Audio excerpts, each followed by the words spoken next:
किसी गांव में फलक नाम की एक प्यारी सी बच्ची रहती थी। उसके माता पिता उसे बहुत प्यार करते थे और वो उनकी लाडली थी। फलक बहुत ही होशियार और समझदार थी। वो हमेशा अपने माता पिता की बातों को मानती थी और उनकी मदद करती थी।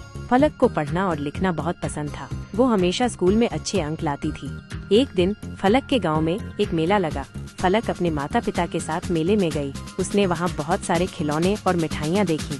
फलक ने अपने माता पिता से एक गुड़िया खरीदने के लिए कहा।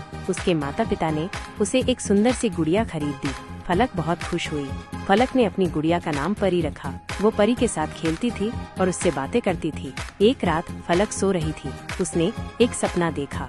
सपने में परी उससे बातें कर रही थी। परी ने फलक से कहा कि वो एक परी है और वो फलक की दोस्त बनना चाहती है। फलक बहुत खुश हुई। जब फलक सुबह उठी तो उसने देखा कि परी गायब है। फलक उदास हो गई। वो परी को बहुत याद कर रही थी। एक दिन फलक स्कूल जा रही थी। उसने रास्ते में एक घायल पक्षी देखा। फलक ने पक्षी को उठाया और उसे अपने घर ले गई। उसने पक्षी की देखभाल की। कुछ दिनों में पक्षी ठीक हो गया और उड़ गया। फलक बहुत खुश हुई। उसने समझा कि अगर हम किसी की मदद करते हैं तो भगवान हमारी मदद करते हैं। फलक ने हमेशा दूसरों की मदद करने का फैसला किया। वह एक अच्छी लड़की बन गई। फलक के माता पिता उसे बहुत प्यार करते थे और वो उनकी लाडली ही रही।